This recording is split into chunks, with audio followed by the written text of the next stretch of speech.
Right now, there are millions of people in America suffering from musculoskeletal problems. In fact, according to recent studies, more than 57% of doctor visits in America are made because of them. Well, our next guest is muscular system expert Chris Vercelli. And in addition to operating a thriving practice in Sarasota, he's taught on muscle function for years, including at the Florida College of Natural Health. He's been featured in multiple local newspapers and magazines, as well as local television stations. He is a muscle system advisor to the Pittsburgh Pirates as well.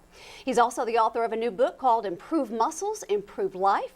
He's here now to share some insights on how to improve muscle function and how to prevent problems with your musculoskeletal system. Thank you for joining us. Thanks for having me. You've expressed this as part of your mission in life. Why is it your mission to teach others about this? Well, Jen, it's because millions of people are suffering from these problems, and the effect that it's having on their quality of life is just horrible. These problems create, hindered lifestyles, depression, hopelessness, and they severely restrict the things that people are able to do. And most people are not aware of the fact that if their muscles are functioning properly, many of these problems can be prevented, and also many of them can be solved. Really? So how is it that muscles do this exactly? Well, before I get into that, Jen, let me first talk to you a little bit about these musculoskeletal problems that we're referring to. Okay, musculoskeletal problems are problems that affect the muscles, the bones, the joints, the ligaments, the tendons, and the surrounding tissue like the cartilage, the bursa, and even the fascia. Okay, when that tissue gets damaged, there is inflammation that results. That inflammation creates a pain response, okay, and our brain senses that there's a problem there, and it kind of tells us to be careful around that tissue. That's what makes us restrict our activities.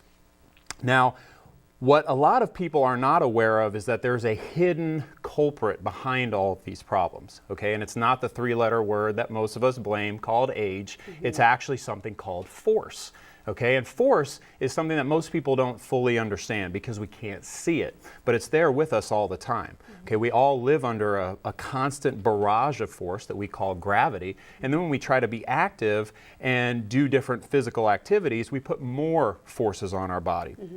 Those forces can eventually develop into repetitive stress injuries, which are injuries that didn't really start off too bad, but they eventually got worse and worse as we did more and more of the activities that originally aggravated it. Okay, and those types of injuries are slightly different than the injuries we typically think of when we hear that word, like a fall or a car accident or things like that. Those are actually called acute injuries.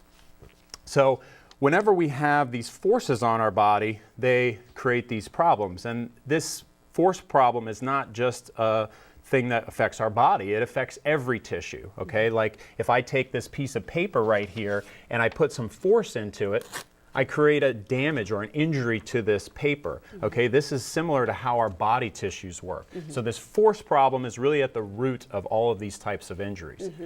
And you're talking about for everyone, not just a professional athlete or a weekend warrior, correct? Exactly. So the people that are more active, they put more force on their body, and they need to be even more protective of their body against those forces than, say, somebody who is more sedentary. And reacting to these, do some people's muscles react differently to these forces?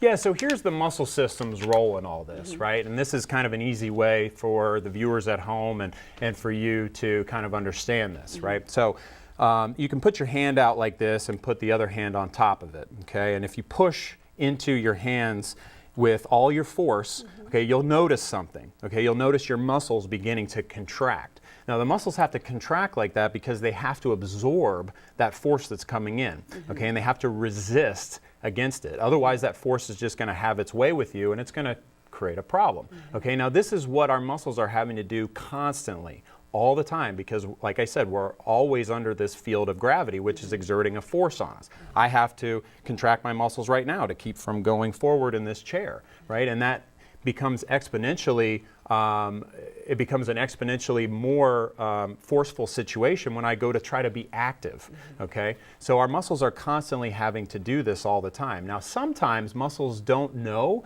how much they're supposed to absorb that force and how much they're supposed to contract to resist it, because as you can see, if you do this, if you push real hard, your muscles contract real hard. If you don't push real hard, they don't contract real hard. The reason they can sense that is because of the nerves inside. Now if those nerves are intact and they're healthy and they're functioning well, the muscles will respond respond to that force adequately. If they're not, then the muscles won't respond properly, and that force will eventually create a repetitive stress injury. So when you're working with a client, how do you evaluate them? Or is there a way to evaluate them? Absolutely. So in the book, I talk about the three main functions of muscles. Okay, we won't get into it here because of time, but they are creating movement, creating alignment to the skeletal structure by kind of doing this little internal tug-of-war thing, and then also absorbing force. So I'm really looking at those three things. I'm looking at how they move, how well aligned their skeleton is, and how well their muscles absorb force. And when we get to that third aspect, we can actually do over 300 different muscle tests to see how each muscle in the body is doing that job of absorbing force. So it's a very accurate way to evaluate that particular function, and it uses no equipment other than hands. Wow, that's very interesting. And for someone watching, how can they get more information about what you do and your techniques that you teach? Well, the first step would be to go on Amazon.com and get a copy of my book. It's called Improve Muscles, Improve Life. I brought a copy of it here so that people can see what it looks like.